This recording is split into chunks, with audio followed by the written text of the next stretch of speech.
We're living in a very independent-minded world in music, especially right now, and that's very different than what it used to be. A lot of people can build a website and put up a product image that they made in Photoshop, but when it comes to, fulfilling stuff and getting stuff out to customers on time, those are the areas where they definitely kind of lean on us. In the music industry, having talent is often not enough to succeed.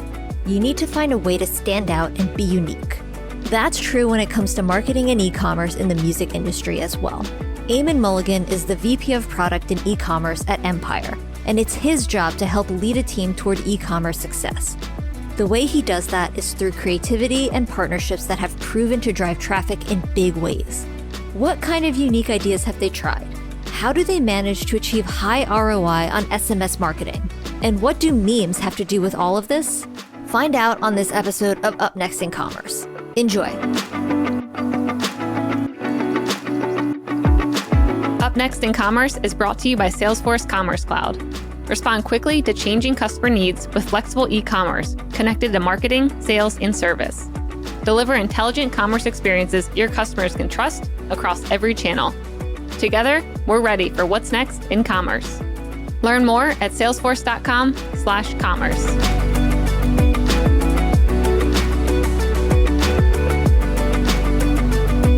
Welcome everyone to Up Next in Commerce. This is Stephanie Postles, your host, and today on the show, we have Eamon Mulligan, the VP of Product and E-commerce at Empire. Eamon, welcome. Thank you for having me. How's it going? Good. Just hanging out at my home office and plugging away. Yeah?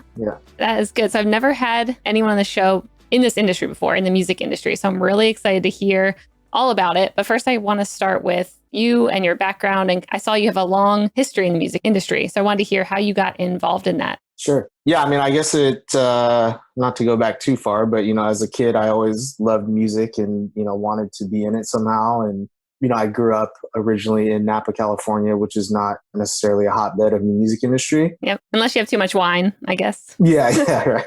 Yeah, so I spent a lot of time, traveling down to the Bay Area and, watching kind of like local groups perform and, eventually kind of really attached and kind of followed a local group called Living Legends and, kind of befriended them and their, at the time, webmaster. This is probably 1999, 2000-ish. Mm-hmm. And, I didn't really know anything what I was doing at the time. I was talking to the webmaster and, asking like, I read all these magazines and, I see them mentioned in there, but there's never been like a full-on article, like how does that happen? And then he kind of went on to say, well, that requires a publicist and bios and press kits. And so then I started interviewing the guys and kind of like putting together bios and kind of like press kits, which I wish I still had today because I'm sure I would laugh at them. Yeah.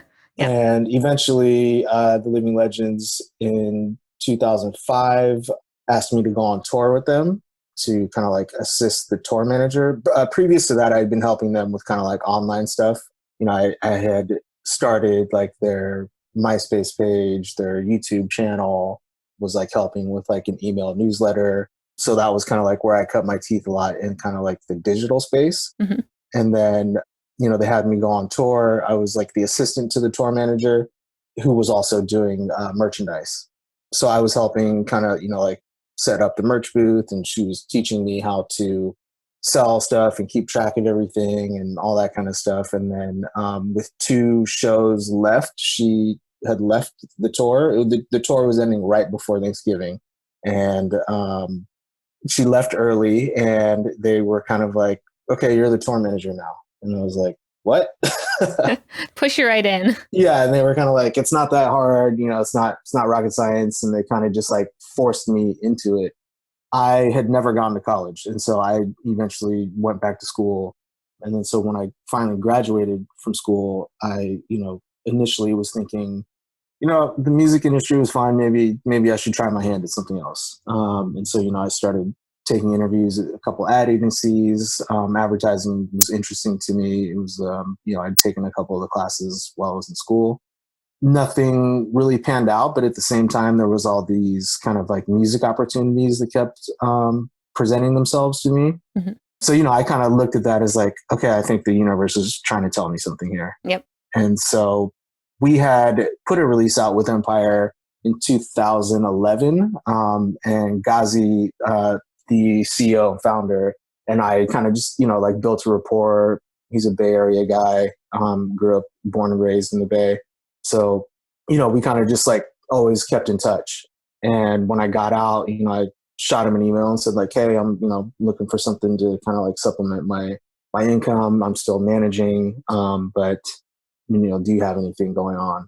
And so, we went back and forth for a little bit, and then he eventually brought me on to help with the physical distribution side of things and merchandise, which has kind of been a long tail in building. So, yeah. Tell me a little bit about what Empire is at a high level, and then what your role looks like there. Yeah. So Empire is really like an all-encompassing company. So it originally started as a digital distribution company.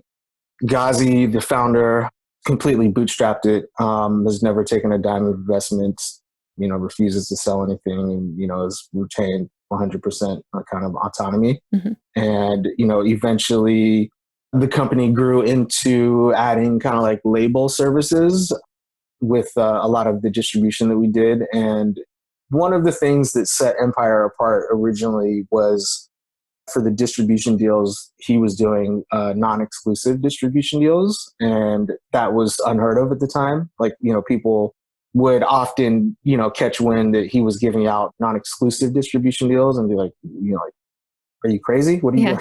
Jump at that.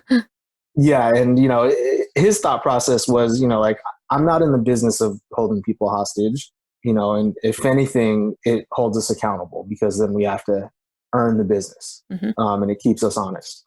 And so that's kind of been one of the guiding principles of the company to this day. And so it eventually, we started adding more services and more departments, and it's kind of grown into a full-fledged record label at this point. And then we also have a publishing arm. So right now, we have distribution, record label, publishing, and merchandise. That's awesome. Any artists that I would know? Yeah, we work with Snoop Dogg. We just released an Adam Lambert album earlier this year. We were instrumental in XXXTentacion's career. Mm-hmm. Unfortunately, he's passed. Anderson .Paak, we were a part of early. A lot of we've helped grow a lot of like early artists, and we're still kind of doing that, and also working with a lot of legendary artists as well. Very cool. Yeah, I do know a lot of those names, so that's very impressive. So tell me a little bit about your role at the company as the VP of Product and E-commerce. When it comes to thinking of record labels, I don't always think e-commerce. And of course, when I started looking into you guys, I'm like, oh yeah, obviously they are. But tell me what your day-to-day looks like there. Sure. So yeah, I kind of manage our physical distribution and our merchandise team. So on the physical side, that looks like, setting up and gathering assets for a physical release and setting it up with our physical distribution partners. And, getting the product made. So CD, vinyl, cassette, and then, making sure that it is getting into all the right stores. We'll also do a lot of exclusive things with Urban Outfitters and Vinyl Me Please, and other kind of retailers, Turntable Lab, et cetera. Mm-hmm. And then on the merch side, that looks like managing, we have a team of people that's, our account management and, kind of like web admin and marketing and production. So, we're talking with the artists that that are signed to our label that we have merchandise rights with, and, like building out merchandise items and coming up with like creative ideas. Sometimes it comes all from us. Sometimes it's a collaborative effort. Sometimes the artist has things ready to go. And then we're just kind of like helping manufacture and market. But that's, it ranges from building out the creative, building out web stores, building out marketing assets, as well as kind of like back end automation marketing as well. And then ultimately reporting and paying out the artists. Very cool. So when it comes to thinking about like being a label, because I would think like some artists might be like, oh, I'll just start up my own e-commerce platform and sell my own merchandise. What makes them want to work with you guys and have you do that for them? Sure. We're living in a very independent minded kind of world in music, especially right now. And that's very different than what it used to be.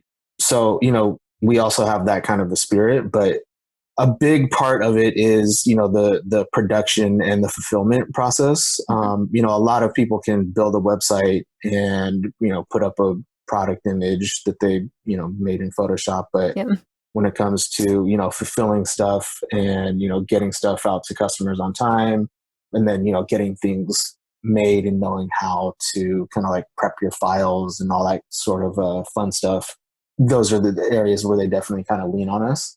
Got it. And do they, like, how does the creativity process when it comes to, creating merchandise and making sure that you're creating good merchandise? Because I'm sure, artists have a lot of ideas around like, here's like the 1,000 things that you can do. But I'm guessing that you guys have a lot of insights into like, we've been doing this for a lot of other artists and we know what sells and doesn't sell. And like, how do you guide them in that creative process? Delicately.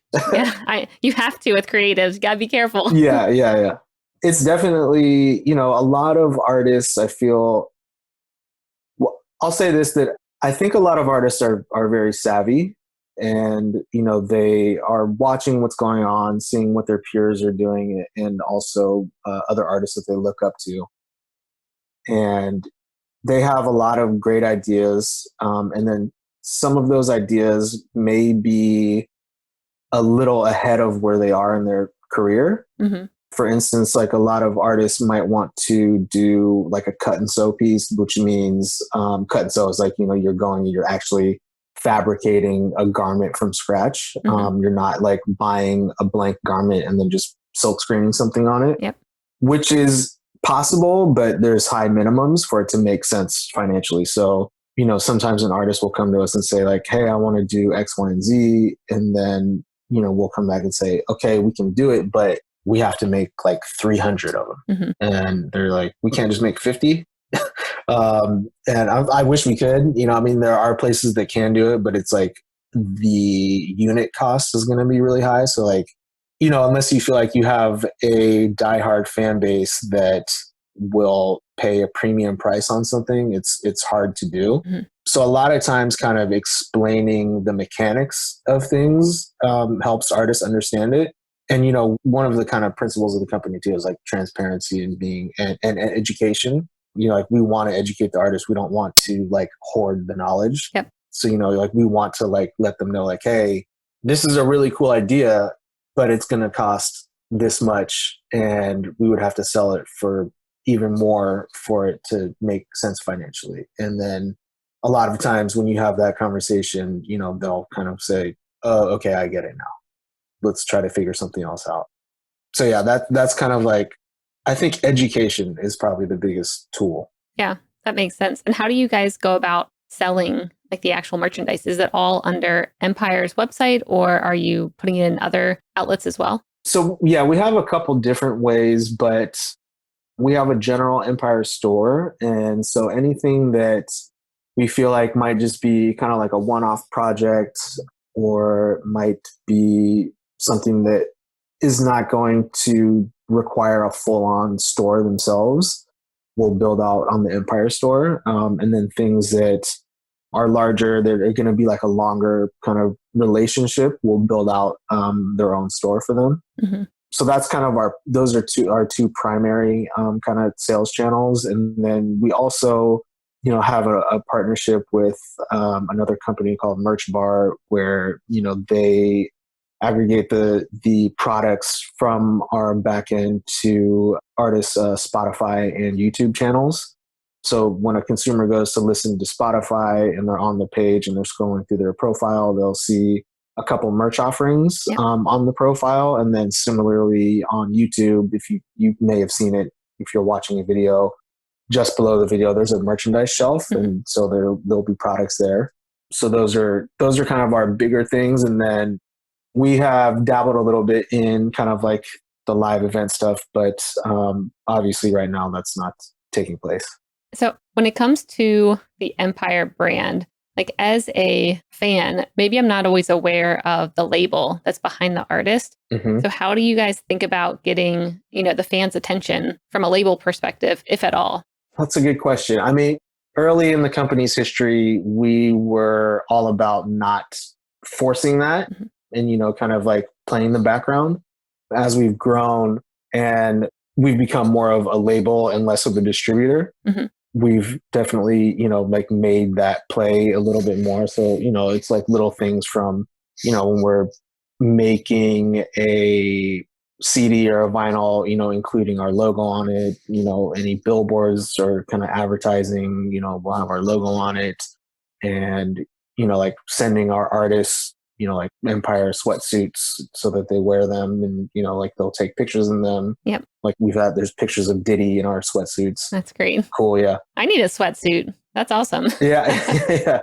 Yeah. Send me your address. I'll get one to you. And then, we also do a lot of events around kind of larger industry events. So like around the Grammys, around BET weekend, we throw parties that are widely attended and hard to get into. But, like that definitely helps kind of spread the name.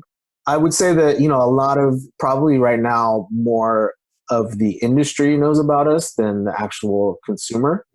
But I think that that's kind of like shifting the more we kind of grow and like have higher caliber artists. And then, like a lot of consumers that are knowledgeable or super fans are starting, going to like Spotify and seeing like, looking at the label line and realizing like, oh, this is another Empire artist. So, I'll talk to a lot of people where they'll say like, I didn't know you guys had, this artist and that artist and this artist. I saw on Spotify that you guys were the label name. So I think that also helps too. Like I know as a kid, as an avid music listener, I would read all the liner notes, which, unfortunately don't exist as much anymore in the digital space, but they're working on correcting that. A lot of the DSPs, the Spotifys and the Apples of the world are starting to include a lot of that metadata now. But I think having that information available and then like the fans that are in the know will kind of find it. What is your most successful marketing channels or advertising channels for your artists? Because I heard a little bit about, Empire, you guys do events and billboards and things like that, but is it a completely different strategy for marketing your artists?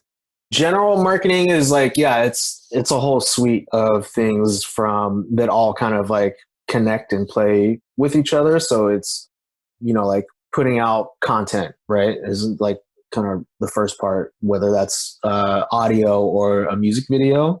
And then, making sure that audio and music video get seen through, like ads, like serving ads to fans, letting them know that the album is out, letting them know that a new video is out. And then, direct email marketing, retargeting. On the merchandise side, we use a lot of kind of like retargeting apps and services, especially one that works really well for us is SMS retargeting. And then outdoor advertising, billboards, wheat paste, guerrilla marketing. And then we also have our radio team. We have our own radio team. And so like, they're working records at radio. Radio is still a very large kind of discovery platform for people. Yep. So that definitely helps kind of like bring artists into, the general knowledge. And then, in the digital space, doing things with like a bunch of like the meme pages and kind of like running those kind of that kind of content on there. That's cool. So I kind of want to dive into 3 of these. Maybe first I want to start with meme advertising. I haven't heard of anyone doing that yet on the show, and I want to hear about how you guys think about doing that and like how are you converting people over to either the merchandise or, the music or whatnot? Yeah, I mean, it's really just more like kind of an awareness, like kind of top of the funnel. So it's like making sure the content is out there on all these pages that are posting kind of like that a lot of people are following. So it's like that. And then TikTok has been also a big part of that. Yep. So if something catches on TikTok, that's like a huge driver for streaming, because then people will go and find the song. Who knows what will eventually end up happening with TikTok, but Yeah. that's been something that's really been cool as well, seeing, like if something goes viral on TikTok, and that's like not something we can always, like, we can't control if something goes viral. We can help kind of like with the kindling of it, you know what I mean? But ultimately, if it catches, it catches. If it doesn't, it doesn't. Mm-hmm. But the TikTok thing, if something goes viral, we've seen like huge spikes in the streaming numbers. Do you see any similarities between your videos that are going viral versus the ones that are kind of duds? That's a good question. I mean, a lot of them are kind of on TikTok. It's something that if it's anything that that people can recreate and kind of like take part in the trend, mm-hmm. then that's something that will catch. So if it's like, either doing some kind of dance or doing some kind of little skit or something like that, then those really kind of take off. Usually those are the ones that we've seen go. And then, but sometimes it doesn't happen either. Yep. And sometimes it happens on songs that we weren't even thinking about. And all of a sudden we'll see that some song is going viral that we didn't even know about. Yeah, I think that's a good reminder of why testing and doing more rather than less is so important, because we see that with some of our ads that we surface too. Some of the most random ads that we use will be the best performing ones. We're the ones that we really thought hard about. Like they don't even work that well. Right. Yeah. So the other two areas that I'm interested in hearing about is you said SMS was working well for you. What kind of messages are you sending to fans in a way that's not intrusive, annoying, and actually helpful and not intrusive? Yeah. It's basically, we're not being intrusive. Well, hopefully we're not, but I mean, a part of it on the commerce side is it's basically like an abandoned cart email. So it only works also if the customer inputs their number. So, if they get all the way to the point where they're filling out the payment information and put their phone number in, and, maybe their dog ran off the leash or whatever happened, or, like they don't complete the purchase, there will be a text that gets sent to them automatically and remind them like, hey, like you left this in your cart, and then there'll be like a direct link to their cart. Mm-hmm. And we've seen like astronomical kind of return on investment on that, where, we'll spend like very little money and get thousands of dollars back.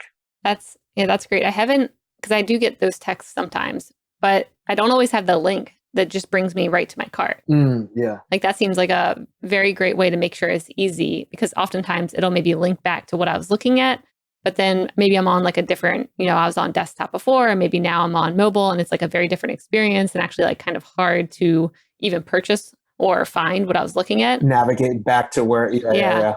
Yeah, that's awesome. And then we also just kind of like digital marketing. We have kind of like a digital street team per se. So like we have like a general Empire phone number that people can text, and they'll kind of get added to the list, and then we'll blast out kind of like things that we feel are relevant or big announcements. And then we have artists set up as well with that. So a lot of artists have kind of like a phone number, and like they can actually, respond. They can send text themselves and actually respond to people themselves if they want to. It kind of depends on the level of engagement they want to be committed to. Mm-hmm. But it's a good way to, and you can also kind of like geo-target that. So if we were in a world where touring was going on, you could go like, okay, I'm going to be in Seattle next week. So let me send a text message to everyone with a Seattle area code. Yep. And say like, hey, my show is next week, at the Showbox, here's the ticket link. So it like helps in that way. And then any kind of new releases, album, merchandise, videos can also be communicated through those channels. That seems really smart from a lot of companies and brands going more at the local level right now, and like engaging with your local community. But how are you encouraging people to actually text you, and so that you can even have them on the list to begin with? Because that seems like the initial hiccup to even get people to like want to text you in the first place. The acquisition, yeah. I mean, a lot of it is hinged kind of on the artist and them posting something that says like, hey, like give me a text, like shoot me a text and I'll text you back. Or, there's always some sort of call to action or carrot that's like, I'll text you back, or you'll get a sneak peek of new music, or a certain percent off of my merchandise store or something like that. So there's always some sort of incentive to sign up for the fan. That's great. So with everything that's happening with the pandemic and events and concerts being canceled, what are you guys doing instead? Because it seems like e-commerce is probably, something that you're leaning even more heavily into. So what have you changed or plan on changing going forward?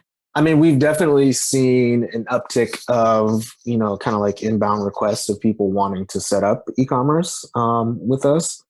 So just, being able to provide that option to people where they might not have kind of the infrastructure on their own to do it has been helpful. And then, we're also looking at different ways to partner up with kind of like delivery services. So for one of the releases, I'm working on doing something with DoorDash. And so it'll be kind of like a custom facing restaurant. And then there'll be a couple merch items that are kind of available through the app. And so like if you order the food, you can also order a piece of merchandise and they'll come with your food order. Oh, interesting. Yeah. Tell me a bit more about that partnership. Like, how did that idea come about, and how are you convincing restaurants to, also show merch, which maybe could distract someone if they're, like, I'm just trying to order sushi. Yeah. And then they're like, oh, now I'm going down a wormhole of like buying a new outfit as well. Like, what does that look like? Yeah.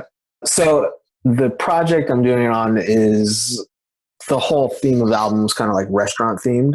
So it kind of made sense. The idea initially, we were kind of talking about it right as the quarantine happened. And, at that time it was like, oh, maybe it'll be done in a month. And so, we were kind of thinking of doing an actual pop-up kind of restaurant, like a physical pop-up at like a restaurant in LA.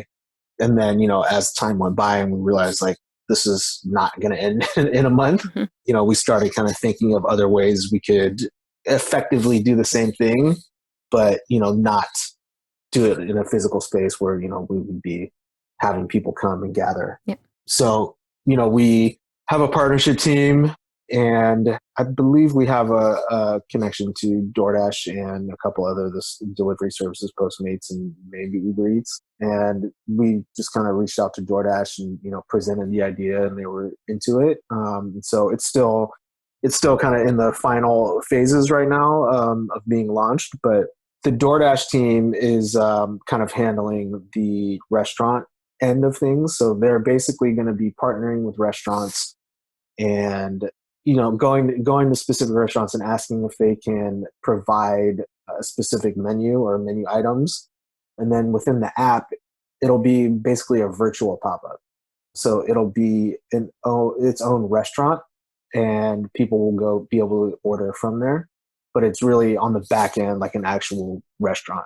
And it was like also a cool way, for us to try to support some of that, because that sector, the restaurant sector, just took such a hard hit with the pandemic that, we were kind of like, how can we do this and not, and also kind of like help that sector of the economy. Yeah, I love the creativity behind that. Yeah. Yeah, that's really great. What are other creative campaigns or projects that you've done like that before that either they worked really well and you're like, oh, that's kind of surprising. That was just a funny or random idea and it worked well. Or maybe one that you set up and you were really betting on and then it just like didn't do anything. Because a lot of the things you're mentioning now when it comes to your marketing and channels you're trying out, you're probably one of the more creative companies we've had on the show that's literally trying a bunch of different things and new things that I've never heard of. So I want to hear a little bit more about this. Yeah, we're definitely not afraid to, take a leap and try things. One of the cool things that we did last year, we put out Snoop Dogg's album, I Want to Thank Me. And this was kind of one of those things where we did it, we thought it was awesome, and we didn't feel like it fully connected. But we basically, our digital team had someone build an augmented reality filter on Snapchat mm-hmm. of the album cover. And so if you scanned on the marketing sticker for the album, we put the little Snapchat like QR code, said like, scan this code in Snapchat to hear a special message from Snoop Dogg. Yeah. So you open Snapchat, you scan it, and then you put the album cover in your viewfinder on the phone, and then the album cover comes to life, and it was Snoop Dogg. He had, I forget what award show it was, but he'd given a speech, saying, like when people accept awards, they're saying like, I want to thank God, I want to thank my, family, blah, blah, blah. Mm-hmm. And he got up and said like, I want to thank me, because without, kind of like without me, like without my hard work and, it's like a very endearing speech. Yeah. And that was like fully animated. You could move it in different angles, and it would like, it was like kind of 360. Yep. And that was really cool, but I don't feel like that really like virally took off, at least. But that was like one of the things that was like different and unique that we did. Right now, we're actually doing a giveaway for one of our artists, Young Dolph. He is giving away his Lamborghini. Nice. And to enter, you basically buy a merch product that's bundled with the album. Oh, that's great. Pre-order. So yeah, that's I want a Lambo. Yeah. Store.youngdolph.com. I'm gonna go do that. Yeah. So that's like that's something that we're doing right now that we've never done. That's we're kind of testing out, and the first couple of days were really big, and now we're trying to figure out how to keep it going. Have you seen any hesitancy with consumers you've got all, the stuff with like, I'll give you Bitcoin if you do this, and I'll give you, you'll win a free car if you do this. And it seems like it's a good mix between like spammers and scammy people and, fraud, and then like actual real like competitions going on or, giveaways. Like, how are you balancing that in a way that people, trust like, oh yeah, this person is real, or they're actually going to give away their Lamborghini or whatnot? Yeah. I mean, I think that there's probably still some skepticism on the, fans' end at some level at all times. But, the artist is posted on his social media, so that always helps. That's helped, one, drive traffic to the store, two, it shows that it's like coming directly from the artist and not just kind of this unknown kind of entity. Mm-hmm. So that definitely helps. There's a bunch of, legal language on the site that kind of explains everything if you like feel so inclined to read legalese, but it's all there. So I do not. Yeah. I do not. Yeah. Okay, got it. So I guess one last bigger question before we jump into a lightning round is, what is your guidance on larger brands being creative, like having creative partnerships, marketing campaigns? Like, how would you tell another brand to come up with these creative ideas or, to really get into a mode of experimentation? I mean, I think there's a couple elements. One, I think a part of it comes top down. Our founder and CEO, Ghazi, is like, he's always been like, try it. If it doesn't work, then move on. Like, but try something. So he's always been encouraging of that.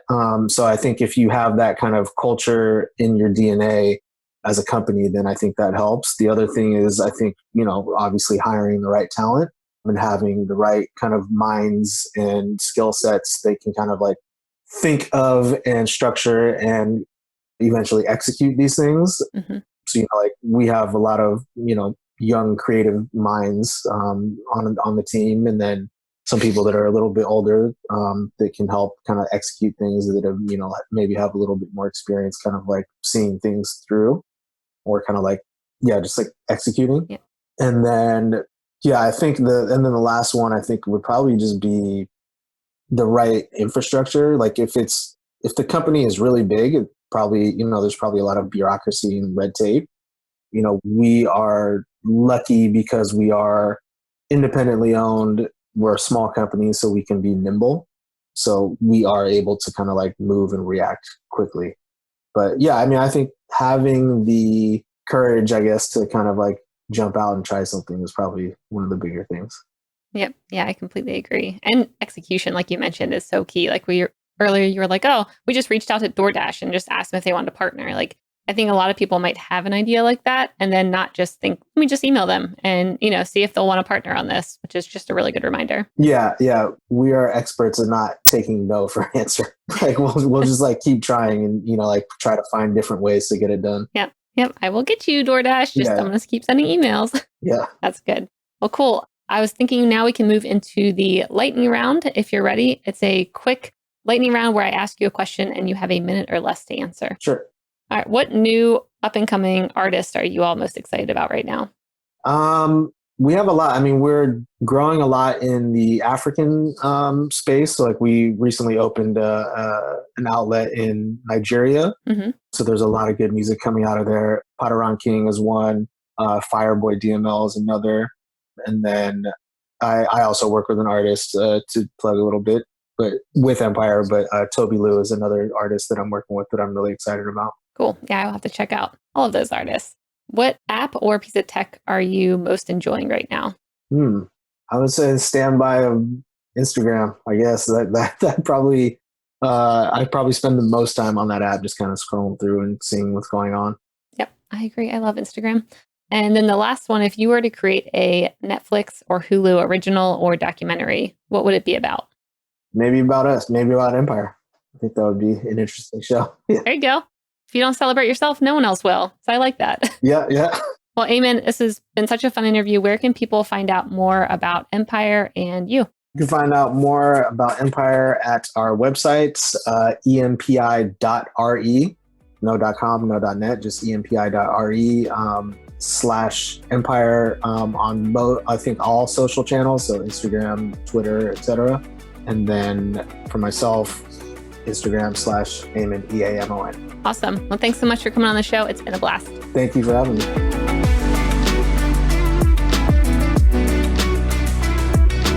Up Next in Commerce is brought to you by Salesforce Commerce Cloud and created by the team at mission.org. Subscribe now at Apple Podcasts or wherever you listen to podcasts.